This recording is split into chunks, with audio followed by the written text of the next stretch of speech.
Hi ಎಲ್ರಿಗೂ. ಇವತ್ತು ನಾನು ನಿಮಗೆಲ್ಲ ನೆಲ್ಲಿಕಾಯಿ ಅಥವಾ ಆಮ್ಲ ಅಂತ ಹೇಳ್ತೇವಲ್ಲ, ಅದರ ಮೆಣಸ್ಕಾಯಿ ರೆಸಿಪಿಯನ್ನು ತೋರಿಸಿಕೊಡ್ತೇನೆ. ನಾರ್ಮಲ್ ಆಗಿ ಮನೆಯಲ್ಲಿ ಎಲ್ಲರೂ ಪೈನಾಪಲ್ ಮೆಣಸ್ಕಾಯಿ ಮತ್ತು ಮಾವಿನಕಾಯಿ ಮೆಣಸ್ಕಾಯಿ ಮಾಡ್ತಾರೆ. ಒಂದು ಸಲ ನಾನು ತೋರಿಸಿದ ರೀತಿಯಲ್ಲಿ ನೆಲ್ಲಿಕಾಯಿ ಮೆಣಸ್ಕಾಯಿ ಮಾಡಿ ನೋಡಿ, ಊಟದ ಜೊತೆಗೆ ತುಂಬಾ ರುಚಿಯಾಗಿರ್ತದೆ. ಈಗ ಈ ರೆಸಿಪಿಯನ್ನು ಹೇಗೆ ಮಾಡುವುದಂತ ನೋಡೋಣ. ಇಲ್ಲಿ ನಾನು 20 ನೆಲ್ಲಿಕಾಯಿ ಮತ್ತು 4 ಅಮಟೆಕಾಯಿ ತೆಗೆದುಕೊಂಡಿದ್ದೇನೆ. ಇದನ್ನು ಮೊದಲು ನೀರಿನಲ್ಲಿ ಚೆನ್ನಾಗಿ ತೊಳೆದುಕೊಳ್ಬೇಕು. ಈಗ ಒಂದು ಕುಕ್ಕರ್ನಲ್ಲಿ ನೆಲ್ಲಿಕಾಯಿ, ಅಮಟೆಕಾಯಿ, 1 ಕಪ್ ಬೆಲ್ಲ, ರುಚಿಗೆ ತಕ್ಕಷ್ಟು ಉಪ್ಪು ಮತ್ತು ಅರ್ಧ ಗ್ಲಾಸ್ ನೀರು ಹಾಕಿ 2 ವಿಸಿಲ್ ಬರುವ ತನಕ ಬೇಯಿಸ್ಕೊಳ್ಬೇಕು.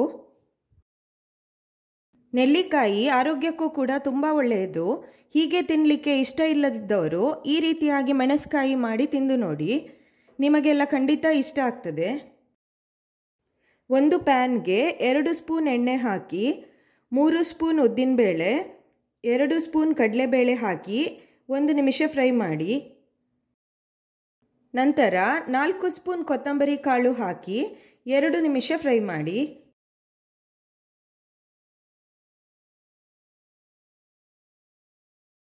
ಈಗ 1/4 ಸ್ಪೂನ್ ಮೆಂತೆಕಾಳು, 2 ಸ್ಪೂನ್ ಕಪ್ಪು ಎಳ್ಳು ಹಾಕಿ ಸಣ್ಣ ಉರಿಯಲ್ಲಿ 2 ನಿಮಿಷ ಫ್ರೈ ಮಾಡಬೇಕು.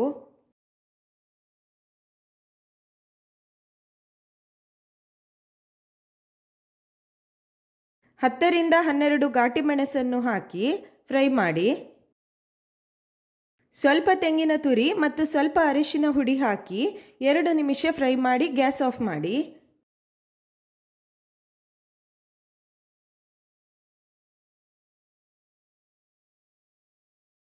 ಇದನ್ನು ಆರಲು ಬಿಡಬೇಕು. ಈಗ ಮಿಕ್ಸಿಯಲ್ಲಿ ಈ ಹುರಿದ ಸಾಮಗ್ರಿ ಮತ್ತು ಸ್ವಲ್ಪ ನೀರು ಹಾಕಿ ಸ್ವಲ್ಪ ತರಿತರಿಯಾಗಿ ರುಬ್ಬಿಕೊಳ್ಬೇಕು. ಒಂದು ಬಾಣಲೆಯಲ್ಲಿ 4 ಸ್ಪೂನ್ ತೆಂಗಿನೆಣ್ಣೆ ಹಾಕಿ ಸ್ವಲ್ಪ ಸಾಸಿವೆ ಮತ್ತು ಕರಿಬೇವು ಹಾಕಿ ಒಗ್ಗರಣೆ ಮಾಡಬೇಕು. ಈಗ 1 ಹಿಡಿ ಕಡಲೆಕಾಯಿ ಹಾಕಿ ಸ್ವಲ್ಪ ಹೊತ್ತು ಫ್ರೈ ಮಾಡಿ.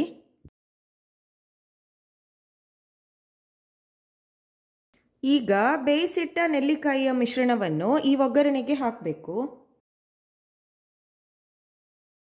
ರುಬ್ಬಿಟ್ಟ ಮಸಾಲೆ ಹಾಕಿ ಚೆನ್ನಾಗಿ ಮಿಕ್ಸ್ ಮಾಡಿ. ಸ್ವಲ್ಪ ನೀರು ಹಾಕಿ ಕುದಿಸಿ.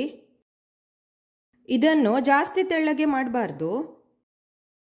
ಈಗ ರುಚಿ ನೋಡಿ ಬೇಕಿದ್ರೆ ಉಪ್ಪು ಮತ್ತು ಬೆಲ್ಲ ಈ ಟೈಮ್ನಲ್ಲಿ ಹಾಕಬಹುದು.